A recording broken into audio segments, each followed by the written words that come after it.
To what do I owe the pleasure of your company? That's pretty cool.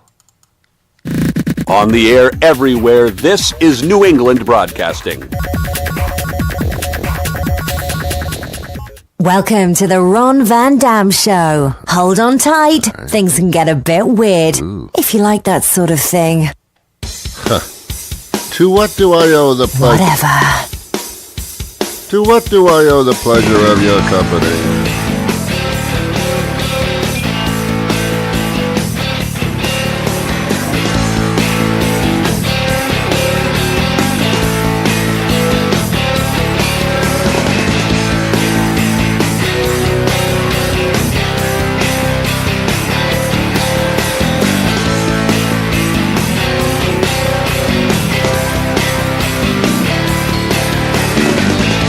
Good morning, good afternoon, good evening, good night. It's the Ron Van Dam Show.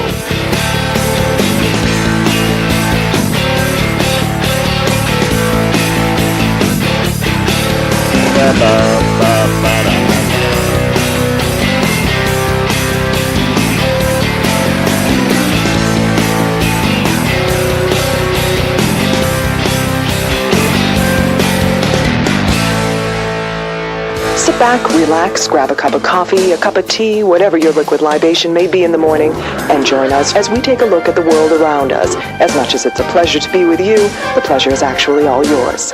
And now, here's your host, Ron Van Dam. Thank you very much, Julie. Welcome to the program. My name is indeed Ron Van Dam, and thank you for the pleasure of your company. That took a lot out of me. That's it. That's all I got. How are you today? Don't respond. I can't hear you. Technology has not come that far yet. Yeah, social media, we can talk back and forth by typing stuff in, but as far as this is concerned, I can't hear you. I don't really care to. Wow, it's a good day today, huh? You know, when you wake up in the morning and you say to yourself, I'm going to make this a great day, you're kidding yourself. Because you can't make it a great day. It's not about you, you idiot. No, it's not. You can't sit there and say, I'm going to have a great day today. You don't know that. You can do everything you can in your power to do things right, to get things done. But there's other people on the planet that are going to try to stop you. Well, I'm going to make a phone call and I'm going to take care of this problem immediately with this company. And you call up the company and, hey, please hold. You'll be the 25,000th caller because the lines are busy right now. But please hold. Your call is important to us. Apparently not. Apparently you can't hire enough people to take the calls, so it's not that important to you. And then you start getting frustrated. Well, I'm going to take care of the problem. I'm going to get a nice customer service person and we're going to work things out. And then the customer service person comes on the phone and says, no, I'm sorry, you can't, we can't do that. No, we can't. No, you made a mistake. You can't do this. You can't be. And your day isn't going so great. Do you know why? Because it takes two to tango. Tango is a dance, by the way, for those of you that may not be familiar. So you can make it as great a day as you want to, but it ain't going to happen necessarily. I've told this story so many times and I'm getting sick of it, but I'll tell you again because you probably don't listen every day. I'll never forget this. I will never, ever forget this. I was walking the streets of Boston. I am a street walker by trade. I'm walking the streets of Boston and there's people. It's like 1 o'clock in the afternoon, people walking around. It's lunchtime. It's a weekday and I'm walking around. I'm just doing my thing. I'm just walking. And this lovely, lovely young lady is walking in the opposite direction toward me, and I'm walking in her direction. And this happens 1,000 times when you're walking the streets of a city. But for some odd reason, this woman, as we're about to pass, looks up at me, and I, of course, look up at her. She gives me a smile, but a very engaging smile, directly at me. And then she keeps walking and walks by. And she kind of, you can see her mutter through her lips the word, hi. But she just keeps on walking. And I nod a little bit as I'm passing her, and I keep on walking. Not a word was spoken. We didn't stop. We kept going. And that was it. That was it. But for some reason, that launched my day. It made me feel like I had a personal interaction with somebody without interacting. What a perfect situation. But it made me feel good for the rest of the day. Two people acknowledged each other, that they were both on the planet, passing each other by, and that was enough. That was enough. Of course, little fantasies go through your head right after that happens, but I'm not talking about that. I'm just talking about the innocence of two people walking by, acknowledging each other, giving a smile and a wink, and then keeping on going. It's magical. It was magical. Did everything during that day fall into place now as a magical moment? No. Stuff happened that wasn't good after that. But didn't matter. Because there was a balance now. And I don't do motivational speaking because I can't even motivate myself. So I don't do that. But I do what I just did. I just point out these tiny, little, meaningless interactions that go nowhere. But they're significant because they make us feel good. And perception is 99% of the law. It's not a legal term. I made that up. Perception is everything. The way you perceive something is everything. It may not be what really is, but it doesn't matter because it's the way you perceive it. Now I sound like a college professor, and I hated college. College made no sense. If you're a parent and you're paying for your kid to go to college, just give them $100 and tell them to go out and get drunk because it's the same damn thing. College is nothing but a breeding place to act like an asshole. That's all it is. You think your kid goes to classes and learns anything? No. Oh, sure, they'll tell you that at the school. But most of the time, your kid is sitting in the room getting high in the corner and not being able to move his ass or her ass off the floor. And other kids come into the college dorm room and they smoke with them and they party and they drink and they jump out the window and they steal goats from the local farm. And that's about it. That's about it. You might as well just go into your checkbook, write out a check for $200,000, give it to the university. They say, thank you. Here's a diploma. Let's make this easy. Now go home. That's really what it is. You give them a check for $200,000, they give you a diploma. Your kid don't even have to show up. Come on, you know that's the deal. It's a social breeding ground for crap. It's your kid's last fling, your first fling, and your last fling. It's 4 years of a bachelor party. Who's trying to kid whom? I want my kid to go to the best school possible. Why? Why the best school possible? What are you talking about? When you go to your doctor, do you demand to see the diplomas? You're a very good doctor, but I need to see your diploma. Do you get upset if they didn't go to Harvard or something? No. They went to Biloxi, Mississippi dental school. Good enough for me. Good enough for me. If you got the balls to stick your fingers in my mouth, it's good enough for me. Who are we trying to kid? Why do we try to kid ourselves all the time? I'm going to skip a subject matter and go to Donald Trump. He's the President of the United States, and I don't know how that happened. As you know, there was a journalist that was apparently brutally murdered by the Saudi government. Now, it's a question as to whether that actually, the guy is missing. He was probably murdered, but who did it, we don't know. Donald Trump loves the Saudis, says that they're an important ally. I mean, technically, politically, they are. They are still horrible people. They were involved in 9/11. Hello. Anyway, that being said, Trump is just not, he's doing the Kavanaugh thing. He's just not admitting that there was any wrongdoing here. And one might think, well, Donald, why do you stand on the side of the Saudis so much? Well, there's a reason for that, and it's an obvious reason. Donald Trump is owned by the people he does business with. You should have never elected a president that does business with other countries because the conflict of interest thing is through the roof. Donald Trump makes a lot of money off of Saudi Arabia and the Saudis. No? Listen to this. This was during Trump's campaign, coming out of his own mouth. Saudi Arabia, and I get along great with all of them. They buy apartments from me, they spend $40 million, $50 million. Am I supposed to dislike them? I like them very much. I love the Saudis. Many are in this building. Saudi Arabia, I like the Saudis. They're very nice. I make a lot of money with them. They buy all sorts of my stuff. All kinds of toys from Trump. They pay me millions and hundreds of millions. Oh my God. Oh my God. That's the president admitting to you with his own mouth why he loves the Saudis. They give him a lot of money. Personally. In his pocket. In his freaking pocket. That's why he loves the Saudis so much. That's the guy you chose, man. That's the guy you chose. I'm just saying.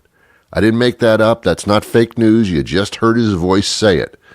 Donald Trump's only response would be, well, that wasn't me. I didn't say that. That was some impersonator. No, you stood up in front of the crowd and that's what you said.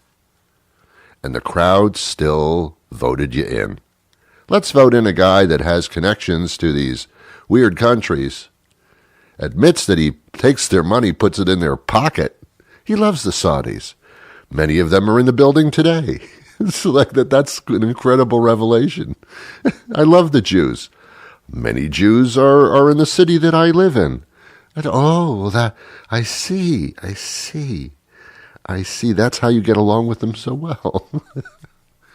It's almost funny. Only it's not. See, that's the problem. It's not really that funny. Also, I always consider somebody somewhat demented when they refer to themselves in the manner of they buy a lot of Trump stuff. You're Trump, you know. Trump loves them. No, you're Trump. You can't phrase it that way. That's demented. Ron says it's demented. What? What are you talking about? Sometimes I have to pinch myself and wonder if if this nightmare just doesn't stop. What is it? Has this entire country just gone down the toilet?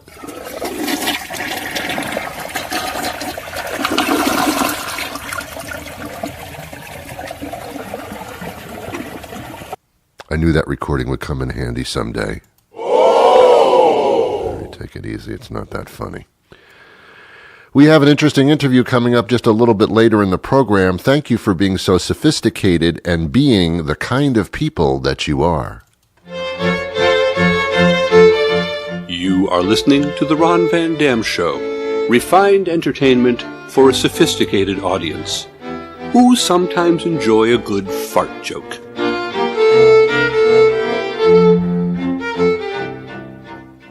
It's true. It's true. It's very, very true.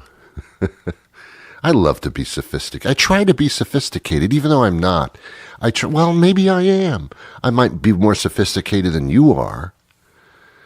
I try to be sophisticated. I wish I had a British accent naturally, so I didn't have to put it on. And I would just go out through my life and just act sophisticated. And people would stop in their tracks and go, there's a sophisticated man. I want to be known for being sophisticated. Well, thank you very much, Johnny. Thank you very much. I do subscribe to that thought pattern because it really makes no sense not to be. Yesterday I went for a walk down the path, and I saw many, many flowers, and I communed with nature in a way that nobody else really can. And then I sat down and I built a little birdhouse for the little birds, and I stood there in my tweed jacket and my ascot, sipping on a snifter of brandy, and watched the birds fly around and realized that this is nothing but a monumental time in my life. Well, I don't know what I just said, but it was sophisticated. All of a sudden, people listen to you. Did you hear that guy? I don't know what the hell he said, but that was sophisticated. The guy had a tweed jacket. Give me a break. Listen to him. Yeah, that's the way it really is. That's the way it really is, my friends. Oh, man. I wish I was running for office in a way, and then in a way I wish I wasn't. And I'm not, so I don't have to wish I wasn't. I would make a great candidate. You know why? Because I wouldn't commit to one party or another.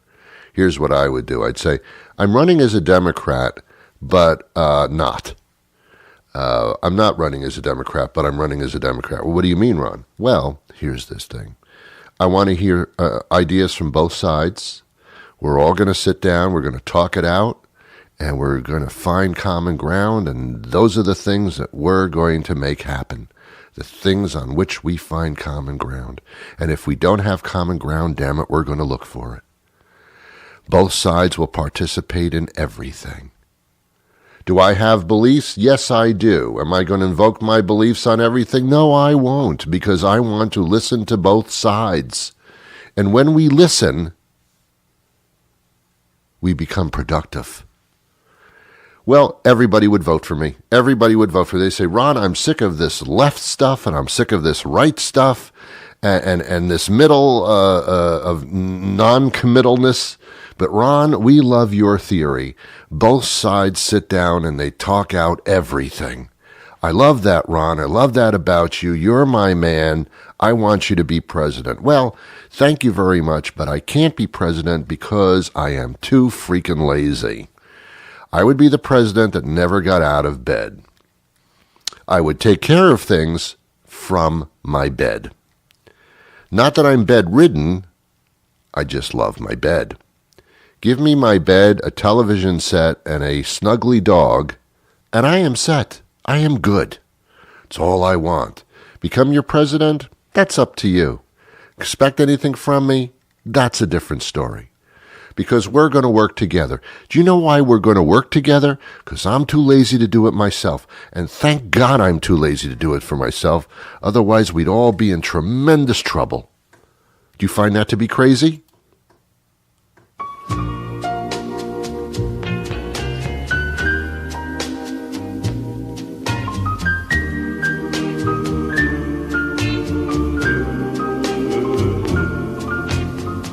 Crazy. First, they put jalapenos on your hamburger, but that wasn't hot enough. Then came habaneros, but still, that wasn't hot enough. Next came the ghost pepper, and still, that was not hot enough for you. Well, buckle up, tough guy, because Burger Guy thinks you're not man enough to handle the heat of our new, sweet, flaming mother of heaven. What the fuck did you assholes do to my hamburger burger? Featuring two of Burger Guy's signature paper-thin patties topped with an experimental hot sauce made from a concentrated hot pepper extract that has only been approved for military use by North Korea. This burger will burn a hole through every inch of your intestines and then slap your mama on its way out for good measure. This burger is so hot they wouldn't let us test it on prisoners. Death row prisoners. But for a limited time, you can try your luck at your local Burger Guy. If you're not a complete pussy. All purchases of the sweet flaming mother of heaven, what the f*** did you assholes do to my hamburger burger, must be pre-approved by a certified attorney at law with proper notification of next of kin. Sweet flaming mother of heaven, what the f*** did you assholes do to my hamburger burger must not be consumed within 500 yards of schools or within 1,000 yards of open flame. All Burger Guy franchisees reserve the right to ignore cries for mercy or requests for immediate medical attention. We're joined by author Jim Lindsay, maybe a familiar name to you because he wrote The Little Bastards, which is a highly acclaimed novel about the 1950s and racing and pining for women and all that kind of stuff. Jim, thanks for being with us today. Hey, thanks for having me on. So, Jim, you write the first book, and what made you revisit for a second? Was this always the plan? There really wasn't a plan. The first book was the first 5 years in these boys' lives. There's 5 boys, and it starts out in 1954. So at the end of the first book, we get them out of high school. Right. The first book is their pre-teenage lives up through all these everything changes during those years in your life. Yeah. So this first book set up a situation at the end of the book that we needed to find out what happened afterwards. Were people saying to you, were readers saying, we want to find out what happens? Or, I mean, I assume when you wrote the first book, you intentionally said, okay, that's the end of the first book. It was the end of the first book. Yeah. It's actually, this is going to be a 3-book series. There'll be a third one.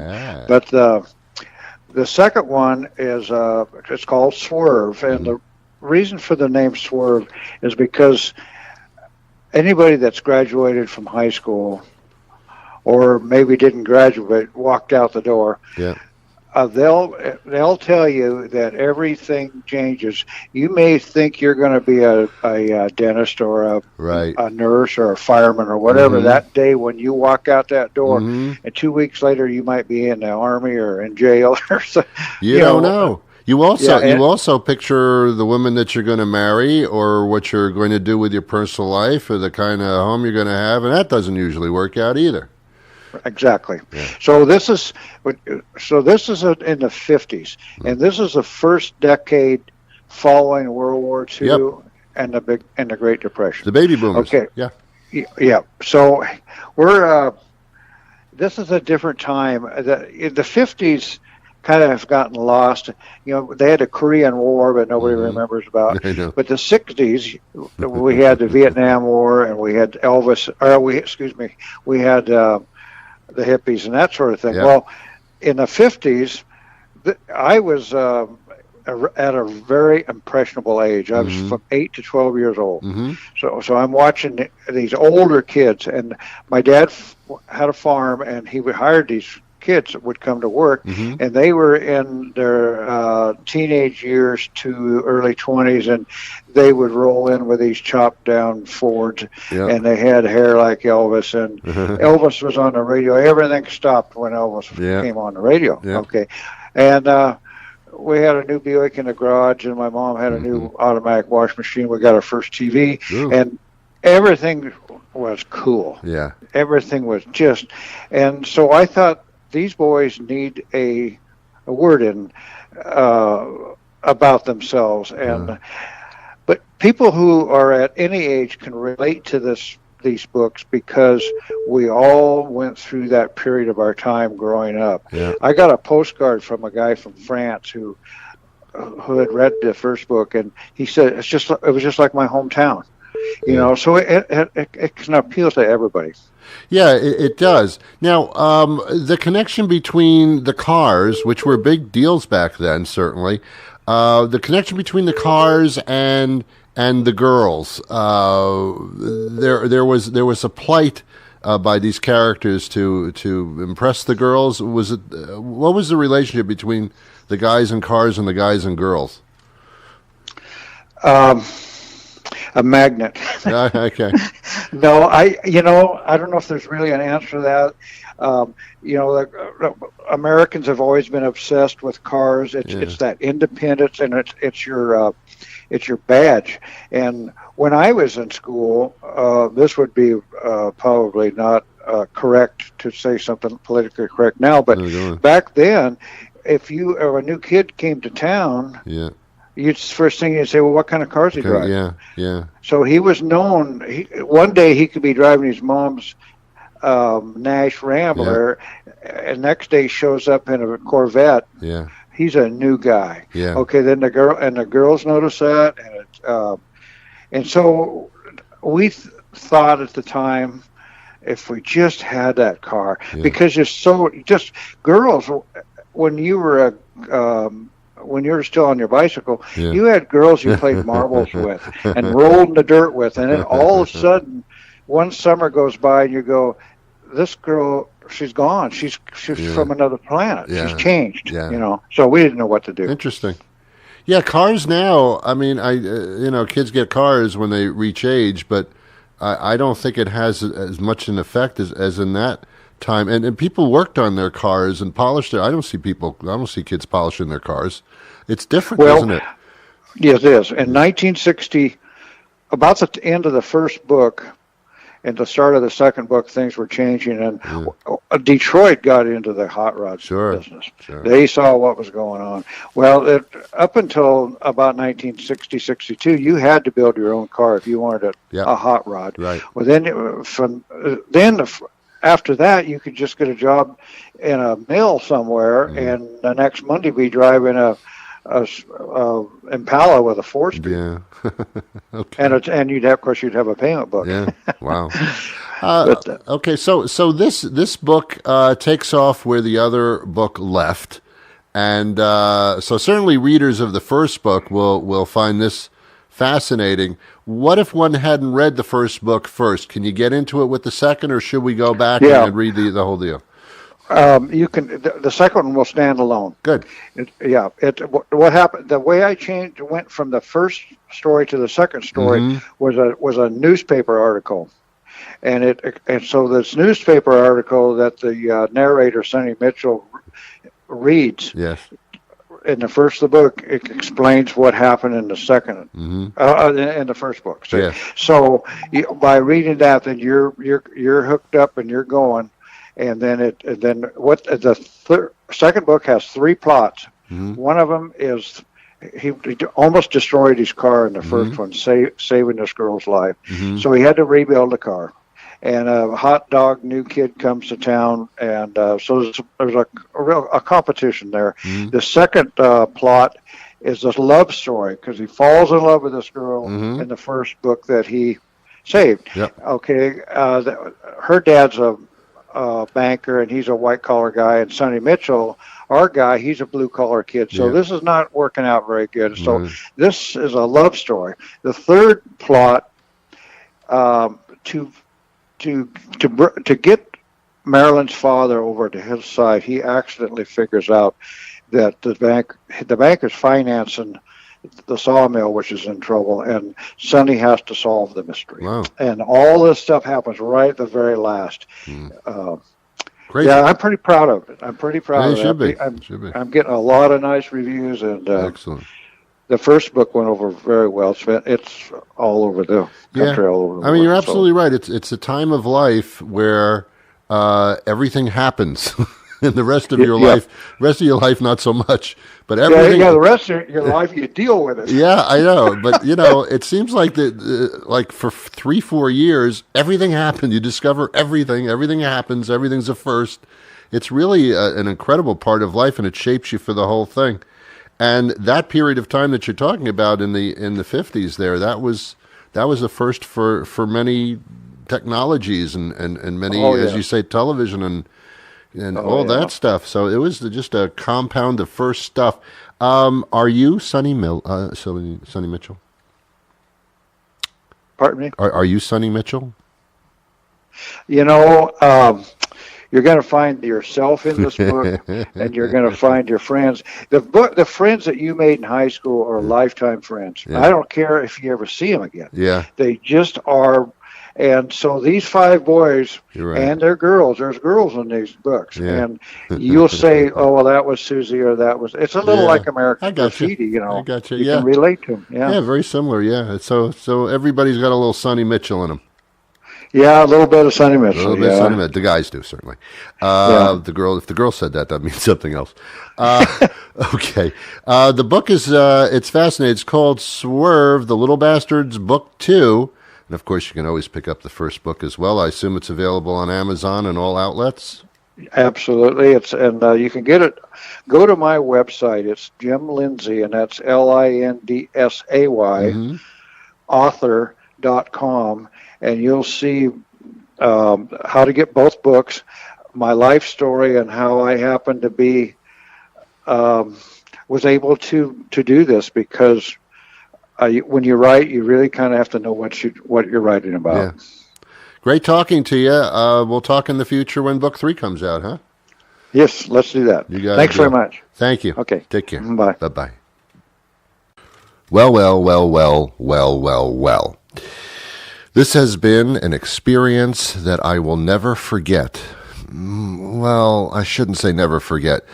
I think it'll last like 10 minutes, which is good. That's good. I'm up 3 minutes because things usually only last 7 minutes for me, so this is pretty cool. Hey, I went to a movie. I saw over the weekend a movie called The First Man, which is not biblical. It's about the first man to walk on the moon, Neil Armstrong. It was 2 hours, 2.5 hours long, and I don't do anything for 2.5 hours at all. I don't even sleep 2.5 hours a day. So that was an accomplishment. I walked out of the movie theater not saying to myself, that was a really good film. I walked out of the movie theater saying to myself, wow, I sat there for 2.5 hours. That is impressive. That's the kind of stuff that impresses me about myself. I sat there for 2.5 hours. It's amazing. That's my lasting impression of the entire experience. Well, thank you for sitting through this. I'll be back again tomorrow with a brand new show. Why don't we make an appointment, like a dental appointment, to spend some time together tomorrow. At any time during the day. It doesn't have to be morning, afternoon, evening, whatever you want. I'm always here. That's the thing. I'm always here. I'm always like one click away. Sometimes you have to double click, and I don't understand that.